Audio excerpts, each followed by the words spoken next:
A common theme in the Silent Hill series is trauma and how human beings process trauma. And this is what we'll be focusing on today. So we're going to talk about Silent Hill 2 in connection with dreaming, to illustrate an answer to the question of what dreams are for. What do dreams do? Now, there may be more than one correct answer to this question, but a prevalent one from psychoanalysis argues that dreams facilitate communication between our conscious and unconscious minds, allowing us to come to terms with the unconscious, repressed desires and emotions that cause us suffering in our conscious lives. Part of what Silent Hill 2 does, I think, is dramatise this process. So the game's story and deliberately dreamlike environment, speech and imagery show how dreams can manifest our repressed emotions and desires to us in disguised form, which allows us to confront them and process them. In the protagonist James Sunderland's case, these repressed emotions mainly concern his guilt, or the guilt he found about his conduct towards his wife in the final days of her life.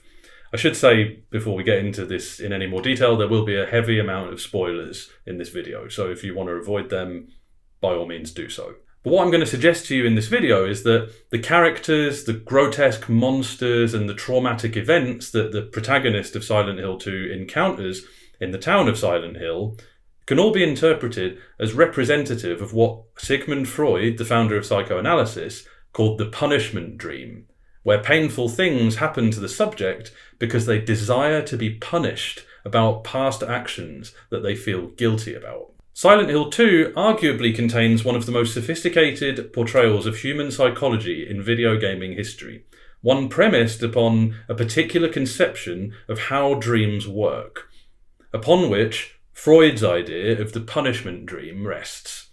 Dreams facilitate dialogue between our conscious and unconscious minds, allowing us to deal with difficult emotions and psychological suffering. At some point in one of my favourite comedies, It's Always Sunny in Philadelphia, one of the characters says dreams are like photographs.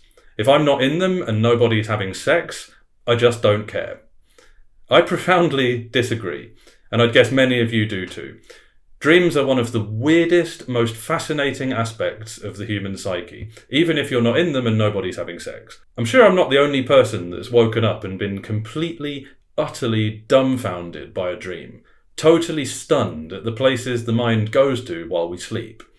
Dreams can seem so profound and so full of meaning, but often it's difficult to know just what that meaning is. The prevailing scientific and psychological consensus on dreams seems to be that everybody dreams, but not everyone remembers their dreams. As Michael Broyce, an American expert on sleep, puts it, dreaming is a universal human experience, often healing, often mysterious, always fascinating.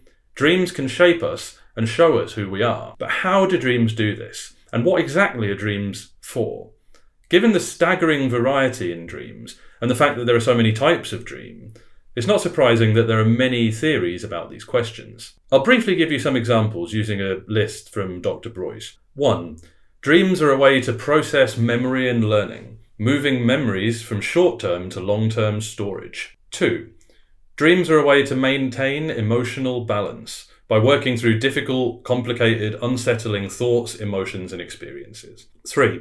Dreams are a different state of consciousness that unites past, present, and future to process information from the first two and prepare for the third. 4. Dreams are a kind of dress rehearsal for the brain to prepare itself to face threats, dangers, and challenges in waking life.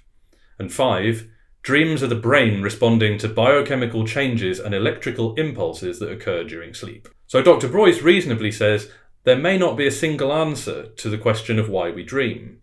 And in what follows, we're going to be focusing only on number 2 as a potential answer to the question of what dreams are for. This idea has been an important part of psychoanalytic theory since Freud, who famously wrote that the interpretation of dreams is the royal road to a knowledge of the activities of the unconscious mind. Psychoanalysis has often taken dream analysis to be an effective therapeutic method for helping people work through psychopathology, difficult emotions, and trauma.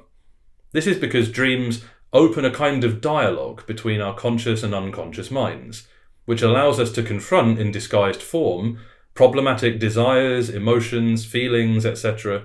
that cause us suffering, which are often repressed or unacknowledged. Dreams allow these things to come to light so we can begin to understand and deal with them. So we're going to be talking about how this process is dramatised in Silent Hill 2, which is an artwork. And art has a long storied tradition of exploring the human mind and human psychopathology. As the philosopher Gilles Deleuze wrote in The Logic of Sense, from the perspective of Freud's genius, it's not the complex which provides us with information about Oedipus and Hamlet, but rather Oedipus and Hamlet that provide us information about the complex. Great artists are astonishing diagnosticians and symptomatologists. They are clinicians of civilization. So if we can look to Shakespeare's characters, to Dostoevsky's or to Greek tragedy, the films of Ingmar Bergman or the poetry of Sylvia Plath to learn about the depths of the human psyche, I think we can also look to the increasingly sophisticated and deep narratives of video games, of which Silent Hill 2 stands out as a psychological drama of guilt, loss and trauma par excellence. In the story of the protagonist, we find a dramatisation of the psychoanalytic conception of the function of dreaming as a way of maintaining and regulating emotional balance, especially what Freud called the punishment dream. So as I said, spoilers are going to follow. Let's begin with some context. Silent Hill is a psychological horror franchise now consisting of several games, some novelizations, and 2 films, with another film and more games on the way, as was recently announced. Along with the remake of Silent Hill 2, there will be at least 2 more new Silent Hill games called F and Townfall. F looks kind of promising and will apparently be a prequel set in Japan, rather than the titular town in America, where the rest of the series is set.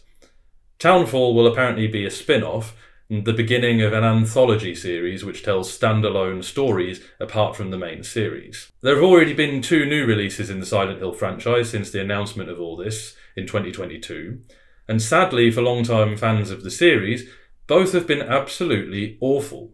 Silent Hill: The Short Message was a very short game which had some good ideas, but was ultimately quite forgettable, and didn't have enough of a compelling narrative or gameplay experience to back it up. Silent Hill Ascension, however, was an absolute embarrassment.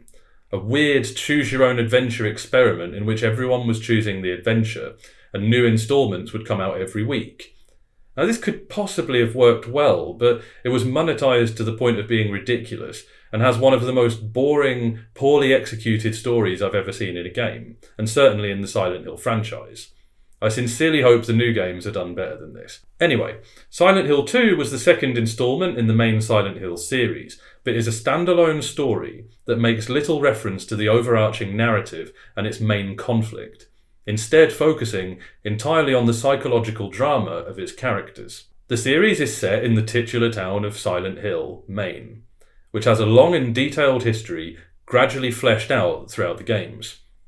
The town has a mysterious supernatural power to manifest the psyches of the people that go there, and appears to possess a kind of sentience, calling people who are experiencing problems or emotional trauma to draw them there and refusing to let them escape until they've resolved it one way or another. Entering the town is like entering a dream world, a waking nightmare where the darkest parts of the characters' psyches come to life in ways that are deliberately suggestive of dreams and dream images. The town's supernatural power led to the formation of a murderous, bloodthirsty cult known as the Order, who worship the power the town has and believe they can harness it to bring about the return of their deity. And they try to achieve this through all sorts of grisly sacrifices, rituals, and so on. The Order are one of the primary antagonists of the Silent Hill games, but they don't feature in the narrative of Silent Hill 2. With one crucial exception, as we'll see later. Silent Hill 2 focuses on the journey of its protagonist, James Sunderland, who drives to Silent Hill after receiving a letter from his wife Mary, which reads, "In my restless dreams, I see that town. Silent Hill. You promised you'd take me there again someday, but you never did.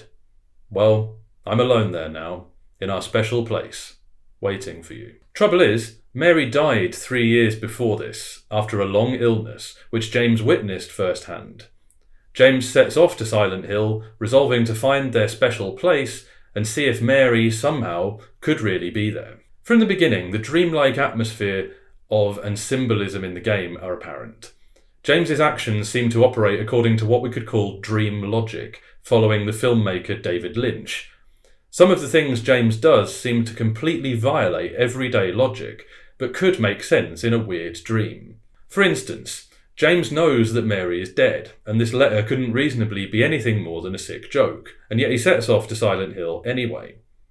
Fans have noticed and attached significance to the fact that he leaves his car door not only unlocked, but wide open when he ventures off into the town. At one point, he stumbles upon a gross hole in the wall with an insidious-looking green liquid oozing out, and his first instinct is to plunge his hand straight in there.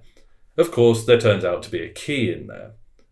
He constantly puts himself in harm's way for no reason that would make sense in everyday life. At one point, he finds a grave with his name on it, with a deep hole in it that he can't see the bottom of. And you guessed it, he jumps straight on into it. After the opening cutscene, when the player takes control, everything around them is cloaked in a thick fog, making it very difficult to see far ahead, and giving the scary impression that something could jump out at you at any moment. The music is atmospheric, ethereal, and there is a masterfully crafted, persistent sensation that something is not quite right about any of this, reinforced by the absurd, generally off-kilter way the characters speak. Everyone seems somehow unreal, as though a character in a dream. People don't normally speak or act like this. The first person James meets on his journey is a good example of this.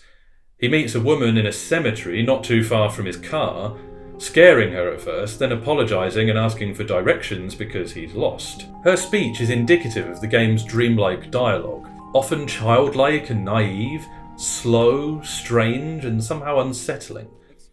When James tells her he's lost, for example, she pauses for a weirdly long time and eventually replies with a sound of complete over-the-top confusion. Lost? Generally, the various characters' speech and the environment generally is carefully constructed so that something always feels off, and this feeling persists throughout the game. It's really reminiscent of David Lynch, whose work is often associated with dreams. The way the characters in Twin Peaks speak, the way the plot unfolds in Mulholland Drive or Blue Velvet, the way he manages to blur the line between reality and dream beyond recognition, these aesthetic impulses are very much present in Silent Hill 2. Well, I think James's journey through Silent Hill can be interpreted as a dramatisation of what Freud called the punishment dream, which Freud accommodates in his famous theory of dreams that says that dreams are wish fulfillment. Dreams, for Freud, are a way in which we can play out and experience things that we want in real life. They fulfill our wishes. Now you might think, well, what about dreams that are really awful, where really bad and painful things happen to me? I wouldn't wish for any of that to happen. Well, Freud says that dreams like this are a type of dream called a punishment dream. And punishment dreams count as wish fulfillment because they fulfill an unconscious guilty desire that we have to be punished for things we've done wrong. For Freud, dreams were a way for us to act out our unconscious desires in disguised form, fulfilling wishes that we might not even realise we have, or wishes that we've repressed, buried deep in the unconscious rather than confronted and processed them healthily. Imagine something really horrible happened to you when you were young, and rather than confronting and processing this event directly, going to therapy or resolving it in one form or another, you repressed it into your unconscious, buried it down deep, and not dealt with it properly. For Freud, the unconscious functions like a repository of all of your beliefs, desires, and feelings, and so on, that you aren't conscious of at a particular moment. Like now, I have a belief or a desire that Leicester City will win the Premier League again someday. I'm thinking about it now, I'm conscious of it now. But soon I'll be doing something else, or I'll be distracted by something, and I won't be directly conscious of this desire. It will then be residing in my unconscious, according to Freud. Freud posited that people repress traumatic things that have happened to them, which basically means to bury them deep into the unconscious so we don't have to deal with them. But Freud also posited that if a person does this, it would lead to mental illness in that person's conscious life, maybe in the form of anxiety, depression, anger issues, personality disorders, or many other potential types of mental illness and psychological complexes. As Freud put it, in the unconscious, the repressed idea remains capable of action, which means it might be buried deep in the unconscious, but if it's not resolved properly, it will continue to have an impact on your life and your mental well-being. But if the repressed thing isn't too traumatic, or the mental illness we face as a result of it isn't too severe, we don't necessarily have to go to therapy or take medication for it. Our minds have certain mechanisms by which we can process stuff like this. And one of the most important for Freud and for psychoanalysis is dreaming. Freud distinguished between the manifest and latent content of dreams. The manifest content is the literal, actual content of the dream as it appears to you. Maybe you're chasing a giant bear through a forest. But the bear is actually a disguised version of the underlying, latent content of the dream, which the dream is really actually about. Maybe the bear represents one of your parents, or a lover, or a friend, or something they did to you. Maybe it represents your career, or a desire, or something else that you repressed and has unconsciously been bothering you ever since. The dream manifests your repressed desires indirectly, because representing them directly would be too traumatic. But by representing them indirectly, you can begin to become conscious of them, gradually, and gradually come to terms with and process them. Dreaming initiates a kind of dialogue between your conscious and unconscious mind, so you can begin to work out certain problems you have with yourself or with others. Through dreaming, we can take things that we've unhealthily repressed and, in Freud's words, destroy and abrogate them for good. Dreams are therefore a key part of the process by which we regulate our psychological health, learning how to control and destroy our unhealthy impulses and the psychopathologies that result from their repression. Freud theorized that there are different ways this process can manifest, and different types of dreams that can aid this process, and one of which he called the punishment dream. When we feel guilty about our actions, we may experience and repress a desire to be punished for these actions, which then becomes an unhealthy, unconscious desire which produces mental illness and painful emotions in our conscious life. In punishment dreams, we experience terrible, painful things happening to us because we desire to be punished for the things we feel guilty about. These dreams still, therefore, fulfill a wish, the wish to be punished, and allow us to gradually become conscious of and come to terms with our guilt. Silent Hill 2 deftly explores the deep guilt that James feels for his conduct towards his wife in the final years of her life. We learn a lot about James and Mary's relationship throughout the game. They were originally a very happy couple, but at some point Mary became severely ill. Her life and personality changed dramatically, and things got really difficult and painful for them. James loved her, remained faithful to her, and stayed by her side, but deep down he resented her, resented having to constantly care for her, resented the feeling that his own life had been taken away by her illness and that she could not give him a child. Various aspects of James's guilt come to the fore as the player progresses through the game in the form of various types of dream imagery represented in it. Now, this can be seen in the game's monsters, for example. Throughout his journey, James is hounded by various grotesque monsters that populate the otherwise empty town. The monsters are an important way that Silent Hill represents to him the complex, difficult, and perhaps repressed emotions around his guilt. The monsters themselves look, sound, and move like something you would encounter in a nightmare. Two of these monsters, the mannequin and the nurse, two of the most common, are especially telling and especially dark. If we follow this dream logic, they can be interpreted as representing the sexual frustration that James had while he had to care for Mary, and his sexual objectification of women, even perhaps of the nurses that worked at the hospital Mary was dying in. No wonder he feels guilty. Many of the game's monsters can all be read as symbolic elements of James's complicated guilt, and he sometimes meets other characters who are all having their own journey through Silent Hill, and the monsters he encounters alongside them can be interpreted in terms of dream imagery and the symbolic value they might have in the dreams of those characters. Things get more complicated for James when he gets to the first place that could plausibly have been his and Mary's special place, Rosewater Park. There he meets a woman named Maria, who appears sporadically throughout the rest of the game.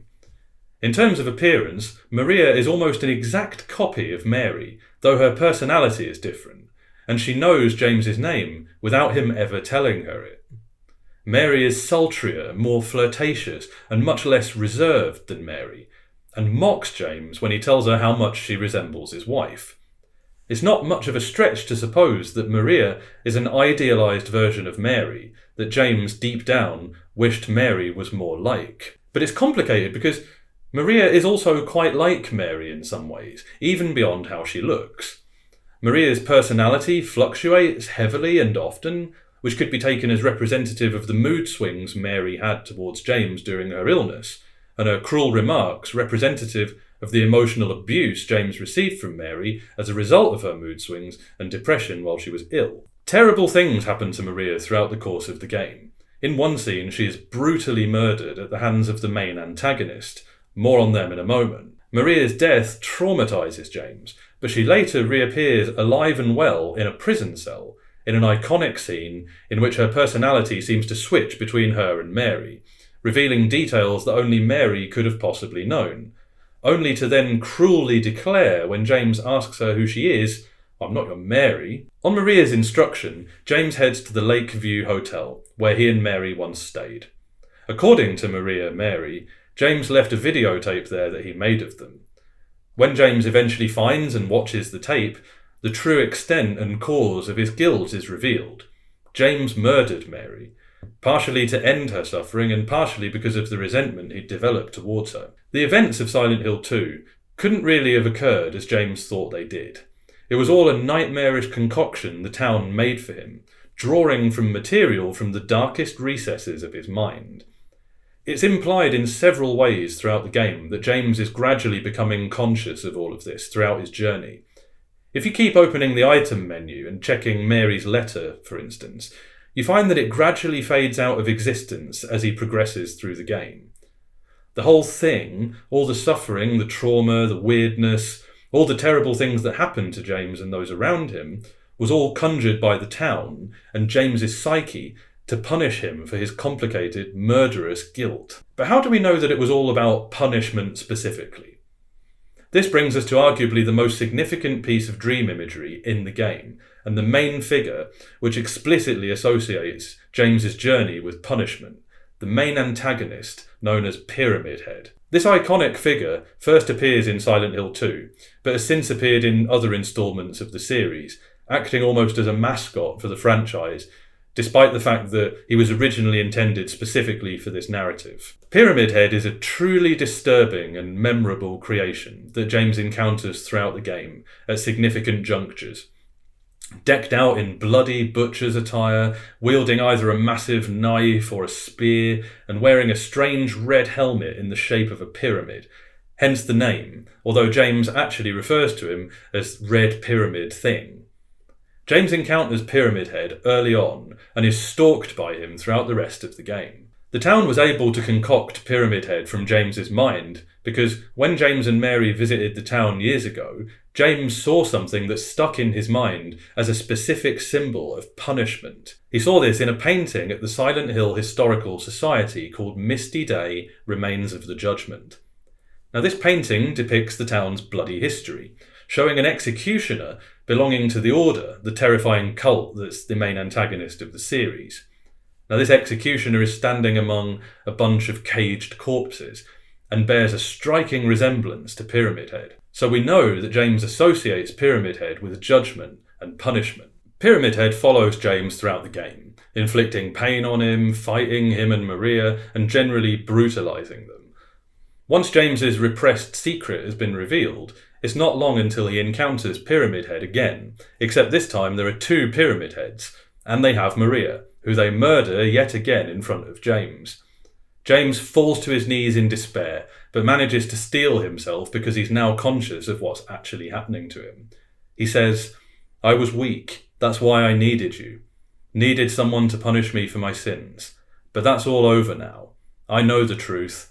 Now it's time to end this." After a final battle, the Pyramid Heads kill each other, no longer necessary because they have served their purpose. They successfully made James's repressed memories and desire to be punished for his guilt conscious to him. From this point, James proceeds on his journey fully aware of his past actions and his guilt about them to confront his final obstacle. Now, there are several endings to Silent Hill 2, which the player receives depending on which actions they take at certain points throughout the game. In the one usually accepted as the true ending, or at least often accepted as a true ending, James confronts Maria, now dressed exactly like Mary, who reveals herself to be an idealised version of Mary that wants to take her place, thereby finding a different way for James to continue his denial and not properly process that Mary is gone.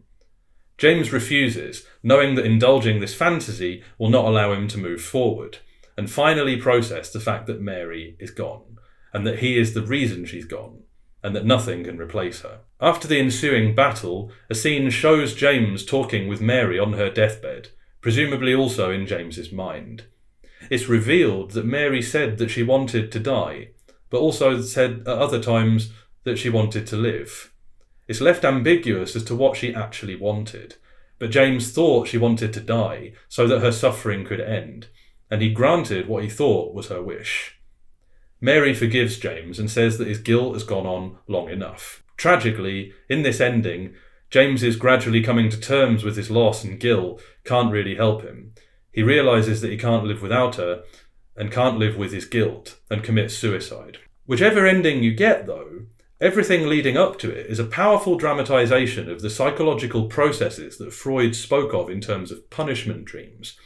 James's nightmarish journey through the town gives dramatic representation to the way that traumatic dreams can be about your unconscious or repressed guilt and a desire to be punished for it, represented to you indirectly in disguised form so you can begin to process and come to terms with it. James' encounters with the town's monsters, with Maria and Pyramid Head, a figure he consciously associates with punishment, are all symbolic of various aspects of his guilt for how he behaved towards his wife, and his responsibility for her death.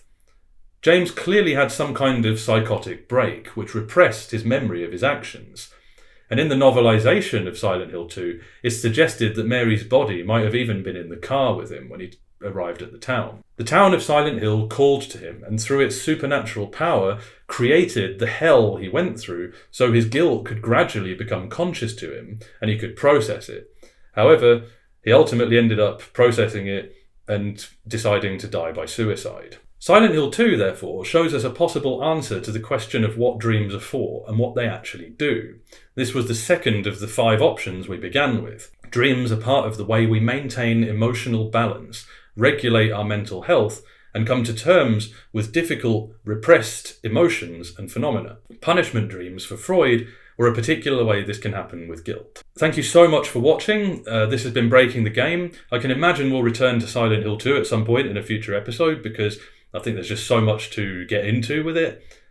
Do like and subscribe if you'd like to see more content like this. Thanks again for joining us, and we'll see you next time.